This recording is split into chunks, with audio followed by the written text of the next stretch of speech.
અમેરિકામાં ટ્રમ્પ જ્યારથી સત્તામાં આવ્યા છે ત્યારથી એક પછી એક મોટી જાહેરાતો કરી રહ્યા છે. જોકે આ વખતે તેમણે અમેરિકન નાગરિક બનવા ઈચ્છતા લોકો માટે એક ગુડ ન્યૂઝ આપ્યા છે, પણ નાગરિકતા મેળવવા માટેના નિયમો ખૂબ જ આકરા છે. નમસ્કાર, આપની સાથે હું ભગવતી વિશાવાડિયા.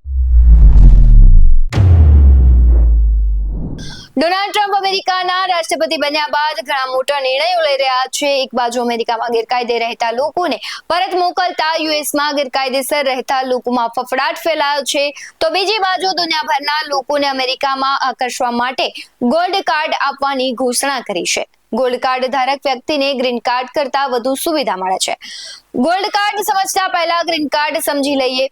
સૌથી પહેલા જાણીએ કે ગ્રીન કાર્ડ શું છે. ગ્રીન કાર્ડ અમેરિકા સરકારનું ઓળખપત્ર અથવા મુખ્ય દસ્તાવેજ કહી શકાય, જેને પરમનન્ટ રેઝિડેન્ટ કાર્ડ તરીકે ઓળખવામાં આવે છે. ત્યારે ગ્રીન કાર્ડમાં તે વ્યક્તિની ઓળખ સાથે જોડાયેલી જાણકારી જેવી કે તેમનું નામ, જેન્ડર, મૂળ દેશ, જન્મ તારીખ, ફોટો, ફિંગરપ્રિન્ટ, USCIS નંબર અને એક્સપાયરી વગેરે જેવી માહિતી હોય છે. તેને એલિયન રજિસ્ટર્ડ કાર્ડ કહેવામાં આવે છે અને ફોર્મ I-551 તરીકે ઓળખવામાં આવે છે. ગ્રીન કાર્ડ યુએસ સિટીઝનશીપ અને ઇમિગ્રેશન સર્વિસીસ દ્વારા જારી કરવામાં આવ્યું છે. આ કાર્ડમાં કાર્ડ હોલ્ડરનો ફોટો, ફિંગરપ્રિન્ટ, બાયોગ્રાફિક માહિતી અને એક્સપાયરી ડેટ હોય છે. અમેરિકામાં ભારતીયોની સંખ્યા લગભગ 48 લાખ છે, જેમાંથી મોટી સંખ્યામાં લોકો પાસે ગ્રીન કાર્ડ છે. 10 લાખ ભારતીયો એવા છે કે જેઓ અમેરિકામાં ગ્રીન કાર્ડ મેળવવા માટે હજુ પણ રાહ જોઈ રહ્યા છે.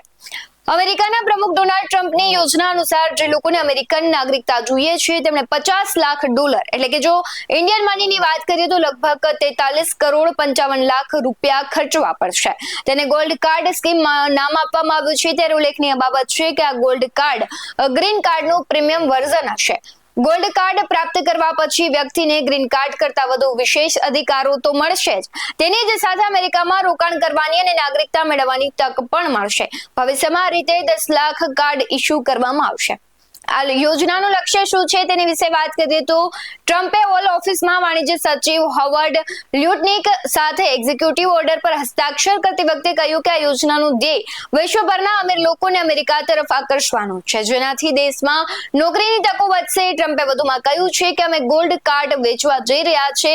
અમે તે કાર્ડની કિંમત લગભગ $5 મિલિયન રાખીશું. હાલમાં તમારી પાસે ગ્રીન કાર્ડ છે અને આ એક ગોલ્ડ કાર્ડ છે. તેની સાથે કિંમત લગભગ $5 મિલિયન જેટલી હશે અને તે તમને ગ્રીન કાર્ડ જેવા જ વિશેષ અધિકારો આપશે. ટ્રમ્પે કહ્યું છે કે આનાથી નાગરિકતાનો નવો માર્ગ ખુલશે. શ્રીમંત લોકો આ કાર્ડ ખરીદીને અમેરિકા આવશે, અહીં રોકાણ કરશે અને ઘણી નોકરીઓનું સર્જન થશે. કેવી રીતે મેળવવી નાગરિકતા તેના વિશે વાત કરીએ તો ટ્રમ્પની ગોલ્ડ કાર્ડ યોજના દ્વારા નાગરિકતા મેળવવા માટે તમારે $5 મિલિયન ઉપલબ્ધ ભંડોળનો પુરાવો આપવો પડશે. સાથે જ US citizenship and immigration services એક ઔપચારિક પત્ર પણ સબમિટ કરવો પડશે. આ પછી આખું બેકગ્રાઉન્ડ અને સિક્યુરિટી સહિત બધી જ તપાસ થશે. પછી અમેરિકા આવ્યા પછી ગોલ્ડ વિઝા ધારકોને ગ્રીન કાર્ડ અને કેટલીક વધુ સુવિધાઓ મળશે. ગોલ્ડ કાર્ડ વિશે વાત કરતા નિષ્ણાંતો શું કહી રહ્યા છે તેના વિશે વાત કરીએ તો ટ્રમ્પના કહ્યા અનુસાર ગોલ્ડ કાર્ડ વિઝા શરૂ કરવા માટે તેમને કોંગ્રેસની મંજૂરી જરૂર રહેશે કે નહીં. જો કે કાનૂની નિષ્ણાંતો કહી રહ્યા છે કે જ્યારે ટ્રમ્પે હજુ સુધી આ યોજના કેવી રીતે લાગુ કરવામાં આવશે તે જાહેર નથી કર્યું, ત્યારે ઇમિગ્રેશન નીતિ નિષ્ણાંતો માને છે કે ગોલ્ડ કાર્ડ વિઝાની આ પહેલ યુએસ ઇમિગ્રેશન સિસ્ટમમાં ભેદભાવ પેદા કરી શકે છે. આવા જ વધુ અહેવાલો સાથે ફરી મળતા રહીશું. તમે અમારી YouTube ચેનલને સબસ્ક્રાઇબ કરવાનું, અમને Facebook અને Instagram પર ફોલો કરવાનું ભૂલશો નહીં. બાકી નવી અપડેટ્સ મેળવવા માટે આપ જોતા રહો BS9 TV ન્યૂઝ. નમસ્કાર.